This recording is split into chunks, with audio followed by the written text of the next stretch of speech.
ไปพระเจ้าเอาเท่าไหร่จะคน10 คนถูกปะ10 คนบ่นี่ก็บ่ฮอด10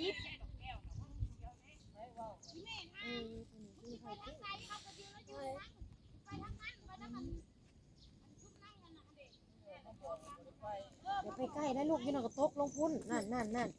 อย่าไปใกล้ปานนั้นออกมาเจ้าเห็นกระโหลกกระล้วนจะพุ่นไปผู้ ปีสุดท้าย อยากไปผู้ เข้าหาหนึ่งไปแดง ประเทศไทย ไปประเทศไทย คันได้กันยาคันได้ชั่วโมงกันยาวันหน้าลงมาเลย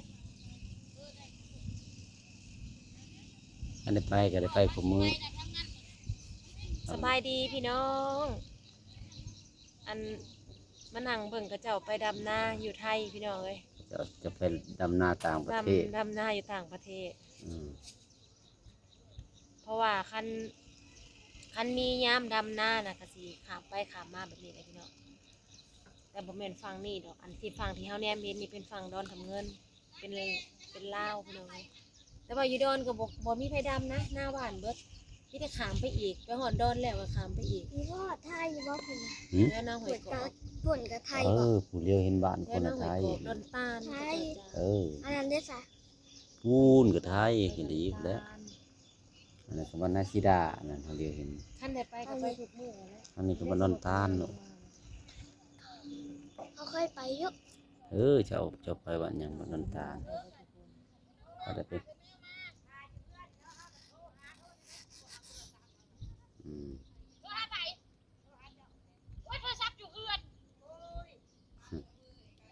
งานกูมือเนาะ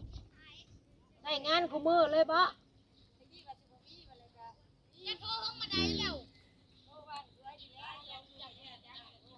อืม นั่งเบิ่งหมู่อยากไป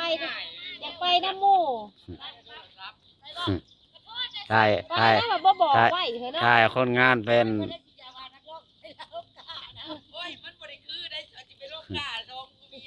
มาคุบีเขาก็ไปคุบี ไป เลย นั่นแหล้ว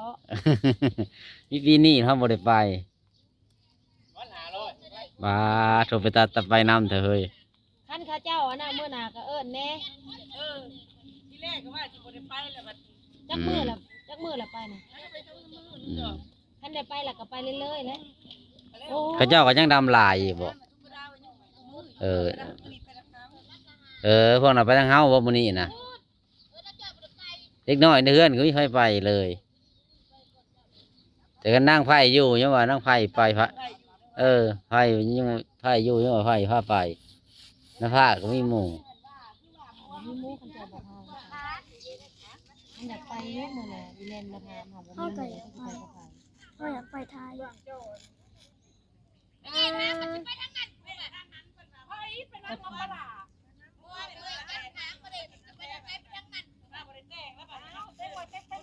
บ่พอแล้วเอิ้นเอาโลด งานด่วน เฮ้ยจะเผาเกินได้ติ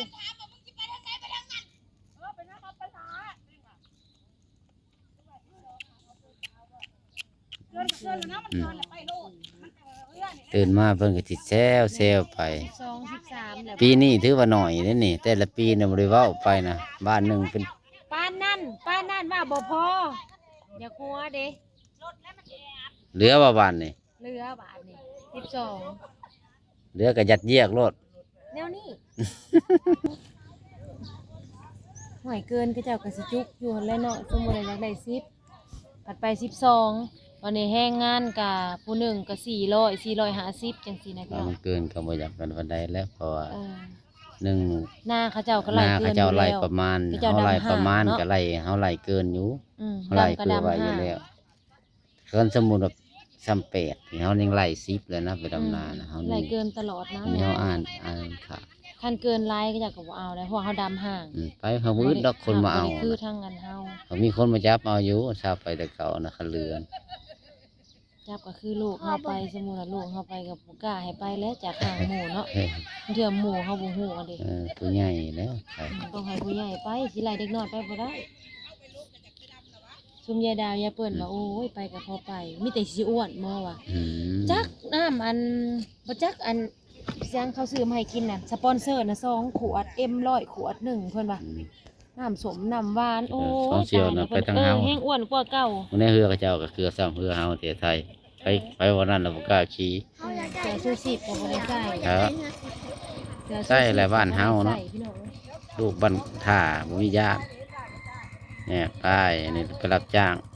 ว่าสิฮอดได้พี่น้อง ตอนตาลพี่น้อง บ่แม่นดอนตาลพวกบ่ ตอนตาลหมดแล้ว ดอนตาลร้องแต่พี่ขึ้น จุดพูด อืม เออ ทอดเลย เพื่อไปฮอด ส ตอน อง นี้จัก ล โมง ำ3 ลำแล้ว จักโมงพอตอนนี้ ฮักก็6 โมง 7 โมง เครื่องเบิดเลย เราไปฮอดก็8 โมง ก็กินข้าวกินน้ำแล้วก็พอดี8 โมงก็ลงดำนาได้เลย 8 โมงกว่าๆบ่แล้วเพิ่นสิออก พอดีเขาเจ้าตีดินถ่าไปเจอหน้านั่นแน่ๆกระแข็ง มีปีงอยู่บ่ ที่พ่อเบิ่งเขาคือ บ่ ไก่ ค่อยมีหรอกหน้าร้อนตาลหน้าร้อนตาลก็บ่ เจ้า ค่อ ว่าย อ แถ ยาก ว อะไร นี้ ปานใด จ้าแถวทางสะเฮากายไปแต่ดอกแก้วนะถ้าออกบ่แห้ง มือละ2 ละ 3 ลำผู้ได้เพิ่นไปแต่ละมื้อนะ 3 4พุ่นแหละเฮ็ดให้เขาเจ้าขี่ลงซื้อเฮ็ดให้เฮ็ดให้ โมตาย เรื่องที่ดี เดี๋ แท้ ยวเขาจะยานเนี่ยเขาได้เบรกดี เด็กผู้ดีก็ลงเลย หมู่คณะคอนเขาเจ้าก็มี ถ้าเบิ่งได้ผัดก็ใช้ยาดอกแก้วขั้นได้ไปก็มีแต่แบบคนเคยไป ซุมื้อนี้ยังว่าเขาเจะหวานหลาย เอา นี่ น้อง อันนี้ดำเขาเจะส่วน บ่ น้อย ค่อย เนาะ สิได้ประกาศหา แต่ก้าวเราไปฮอดแปลง3แปลง4เขาได้ไปดำนา อืม เดี๋ยวนี้ยังว่า ไป ไปหาจองที่ฮะปะพี่น้องป้องไปมื้อนี้วันศีลวันพระเช้าสุดนี้ลงมาใส่บาตรบ่ได้ไปรับจ้างระบายน้ำโมดอก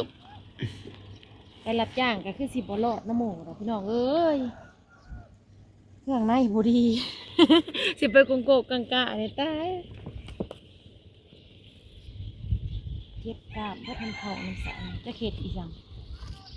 ตะวันเอ้ยบอกตะวันน่ะลงเด้อ เดนะสมาธิทินาโตทินานาสันตุปัสสาวะสัพพิโลกาอุปัสสมินตุเย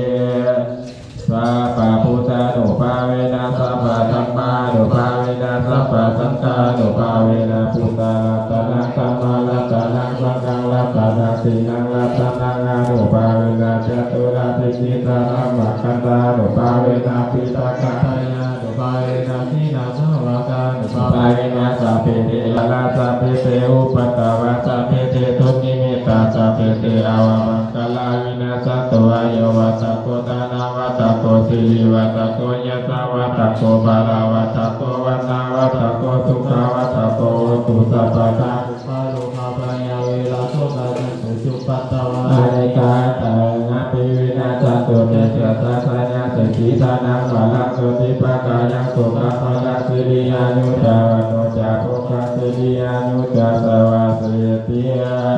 ภาวันตุเปียภาวันตุสาภามังคานุภาเวนะสัทธาสุติลาคันตุสาภะเทวตาสาภะธรรมานุภาเวนะสัทธาสุติภาวันตุเปียภาวันตุสาภามังคาลังคันตุสาภะเทวตาสาภะสังฆานุภาเวนะสัทธาสุติภาวันตุเต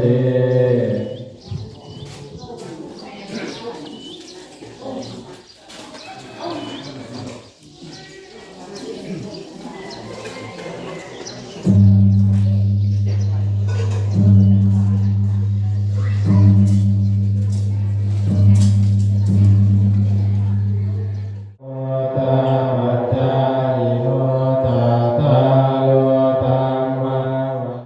มาหอดเดือนแล้วพี่น้องมื้อนี้สาวจะมีพาพี่น้องลงทำบุญใส่บาตรพี่น้องจ้ามื้อนี้เป็นวันศีลใหญ่แน่15 ค่ำพี่น้อง เดือนเต็มเลยมื้อนี้ เดือนแจ่มแหลมเลยขึ้นมาแล้ว คนกะบ่ร้ายปานใดพี่น้องเอ้ยมื้อนี้เพราะว่าช่วงนี้มันเป็นช่วงทำไร่ทำนาเนาะก็จะเอาไปดำนาเบิดไปรับจ้างดำนาพี่น้องก็เลยคนเลยบ่หลาย คุณแม่ก็บ่ได้ลงเพราะว่านั่งโดนและแม่บ่ได้ลง เพิ่นละลัดใส่อยู่เฮือนอีแม่นะถูกมือ แต่ว่าซาซิมได้ใส่ตอนเช้าก็เลยแบบลงวันศิลเอาโอเคแล้วพี่น้องมื้อนี้เอาบุญมาฝากเด้อผู้ใดเลื่อนมาเห็นคลิปสาวสุวรรณีมื้อนี้ก็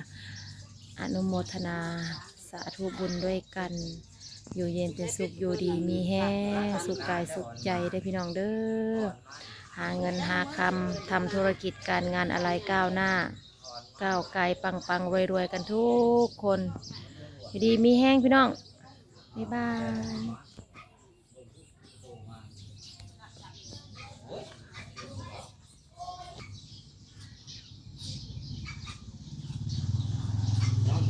นอนอยู่